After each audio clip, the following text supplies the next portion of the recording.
Hello guys, welcome back. आज हम पढ़ेंगे बिजनेस स्टडीज में सोर्सेस ऑफ फाइनेंस के बारे में। सी, हर एक बिजनेस को स्मूथ ऑपरेशंस के लिए फाइनेंस की ज़रूरत होती है। तो फाइनेंस होता क्या है? फाइनेंस का मतलब होता है मनी या फिर फंड्स जो कि रिक्वायर्ड है to carry out the activity. हमें कोई भी चीज़ खरीदने के लिए या कि घर को बनाने के लिए, फ़ोन खरीदने के लिए, बिजनेस को स्टार्ट करने के लिए पैसे की ज़रूरत होती है। तो money is called finance and finance is called money. तो what is business finance? Business finance का मतलब होता है फंड्स जो कि रिक्वायर्ड है बिजनेस को स्टार्ट करने के लिए, उसे रन करने के लिए, उसे एक्सपैंड करने के लिए, मॉडर्नाइज करने के लिए। ठीक है। बिजनेस फाइनेंस सिर्फ बिजनेस को स्टैब्लिश करने के लिए नहीं, उसके स्मूथ फंक्शनिंग के लिए भी इंपॉर्टेंट है, उसके फ्यूचर ग्रोथ के लिए भी। तो प्रेजेंट में भी इंपॉर्टेंट है, फ्यूचर में भी इंपॉर्टेंट है। ओके। फाइनेंस की जरूरत क्यों पड़ती है? बिजनेस को फाइनेंस की ज़रूरत पड़ती है बिजनेस को स्टैब्लिश करने के लिए, जैसे कि लैंड खरीदने के लिए, उसके बाद उसमें बिल्डिंग बनाने के लिए, फिर मशीनरी, फर्नीचर, इक्विपमेंट, इन सब के लिए फाइनेंस चाहिए। Second, day to day operations के लिए, जैसे कि डेली रॉ मटेरियल को परचेज करने के लिए, वेजेस पे करने के लिए, अपने एम्प्लॉयज़ की सैलरीज देने के लिए, इलेक्ट्रिसिटी के बिल्स, रेंट के बिल्स और सारे ऑपरेटिंग एक्सपेंसेस के लिए। फिर आता है बिजनेस को एक्सपैंड करने के लिए, जितना भी एडिशनल फंड है नए ब्रांचेस खोलने के लिए, प्रोडक्शन बढ़ाने के लिए, नई मार्केट्स में एंटर करने के लिए। मॉडर्नाइजेशन के लिए फाइनेंस चाहिए। मशीनरी जो है वो डेप्रिसिएट हो गई है, तो अब नई टेक्नोलॉजी आ गई है, मशीन ऑब्सोलीट हो गई है, नई मशीनरी लेके आओ, उसके लिए मॉडर्नाइजेशन के लिए, अपनी एफिशिएंसी इंप्रूव करने के लिए चाहिए बिजनेस में फाइनेंस। और अनएक्सपेक्टेड एक्सपेंसेस को मीट करने के लिए फाइनेंस जो है एक सेफ्टी कुशन की तरह काम करता है। जैसे कि हम भी, एक इंडिविजुअल भी, अपना एक इंडिविजुअल हाउस होल्ड भी अपने इमरजेंसीज के लिए फाइनेंस, कुछ पोर्शन फॉर फाइनेंस सेपरेट रखता है। तो जैसे कि जो इमरजेंसीज हो गए, floods, economic recession, sudden business losses, इनके लिए भी फाइनेंस की इक्वल इंपॉर्टेंस होती है। सोर्सेज ऑफ फाइनेंस क्या है? सोर्सेज ऑफ फाइनेंस का मतलब ये कि वो कौन से जरिए हैं जिनके वजह से आपके पास पैसा आएगा। तो फाइनेंस को, सोर्सेज ऑफ फाइनेंस को इंटरनल और एक्सटर्नल सोर्सेज में बांट दिया गया है। इंटरनल सोर्सेज वो फंड्स है जो कि हम with in the business generate करते हैं। ये बाहर से नहीं आते, ये बिजनेस के अपने ऑपरेशन से जनरेट होते हैं और अपनी रिसोर्सेज की वजह से जनरेट होते हैं। इंटरनल सोर्सेज ऑफ फाइनेंस का फर्स्ट एग्जांपल है रिटेन्ड अर्निंग। रिटेन्ड अर्निंग देखो, रिटेन रिटेन करना मतलब अपने पास रख लेना। तो ये वो अर्निंग है प्रॉफिट्स में से जो बिजनेसमैन, जब एक बिजनेस में प्रॉफिट हुआ, उसमें वो प्रॉफिट डिस्ट्रीब्यूट करना पड़ेगा एज ए डिविडेंड अपने शेयर होल्डर्स को। लेकिन कुछ portion out of that profit अगर मैं सेपरेट रख दूं, that is called retained earning. वो रिटेन्ड अर्निंग बहुत सारी चीज़ों के लिए यूज हो जाती है। बाद में प्रीमियम और रिडेम्पशन ऑफ डिबेंचर पे करने के लिए, या फिर अनफोर्सिन सर्कमस्टांसेस को फेस करने के लिए।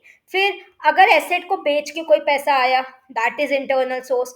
वर्किंग कैपिटल में रिड्यूस हुआ, मतलब कि एक बिजनेस फाइनेंस को जनरेट कर सकता है अपनी एक्सेस इन्वेंट्री को कम करके। आपने बहुत ज़्यादा इन्वेंट्री रखी है जो अभी यूज़ नहीं हो रही है, तो वो खराब ना हो जाए इसके लिए आपने बेच दिया, आपके पास फाइनेंस आ गया।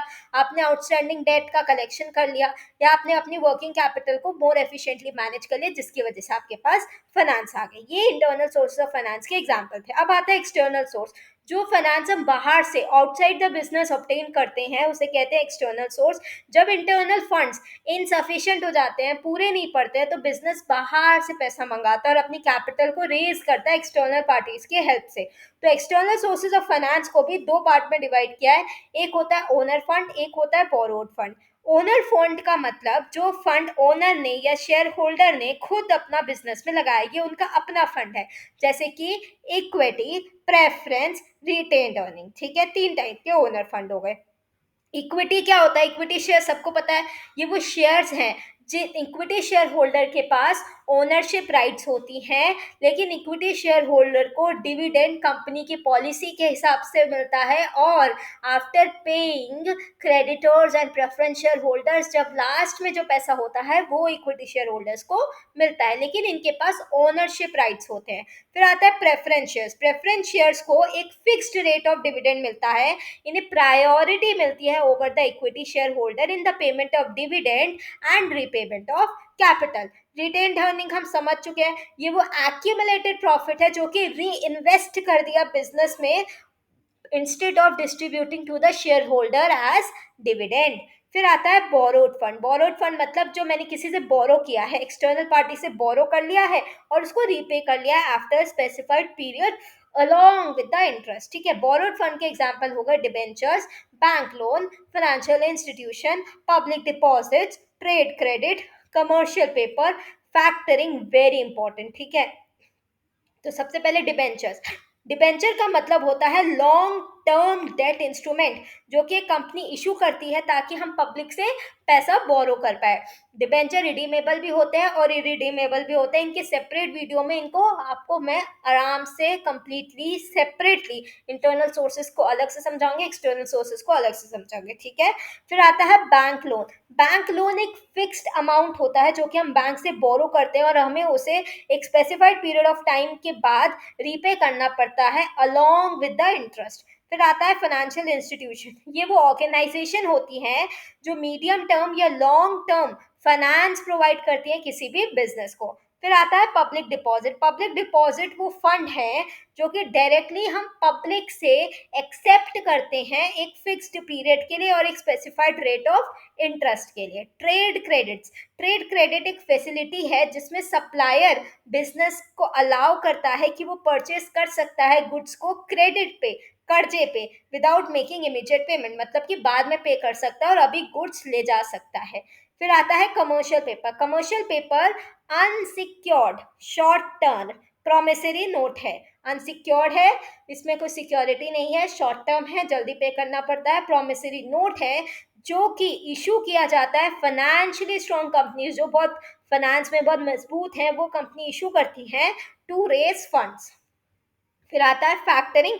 फैक्टरिंग एक फाइनेंशियल सर्विस है जिसमें बिजनेस अपने क्या करता है, sells its book debt to a factor to receive immediate cash. अपने बुक डेट्स को वो बेच देता है ताकि उसे इमीडिएट कैश मिले। अब हम पढ़ते हैं इंटरनल और एक्सटर्नल सोर्सेज के बीच में क्या डिफरेंस है। सो इंटरनल सोर्सेज बिजनेस के अंदर जनरेट किया जाता है, क्वेश्चन आ सकता है। एक्सटर्नल सोर्सेज आउटसाइड से रेज किया जाता है। इंटरनल सोर्सेज में आउटसाइडर का इन्वॉल्वमेंट नहीं होता, एक्सटर्नल सोर्सेज में आउटसाइडर का इन्वॉल्वमेंट होता है। इंटरनल सोर्सेज में लिमिटेड अमाउंट ऑफ फाइनेंस है, एक्सटर्नल सोर्सेज में large amount of finance can be raised. Internal sources में फाइनेंशियल रिस्क बहुत कम है और एक्सटर्नल सोर्सेज में फाइनेंशियल रिस्क होता है। उसमें आपको फाइनेंशियल रिस्क क्या होता है कि आपको ऑब्लिगेशन होती है कि रीपेमेंट करना पड़ेगा, एक फिक्स्ड टर्म के बाद करना पड़ेगा और साथ में इंटरेस्ट भी पे करना पड़ेगा। अब हम पढ़ते हैं ओनर्स फंड और बोरोड फंड के बारे में। ओनर्स फंड और बोरोड फंड में क्या डिफरेंस है। ओनर फंड जो है वो ओनर या शेयर होल्डर इन्वेस्ट करते हैं, बोरोड फंड हम एक्सटर्नल पार्टी से मांगते हैं।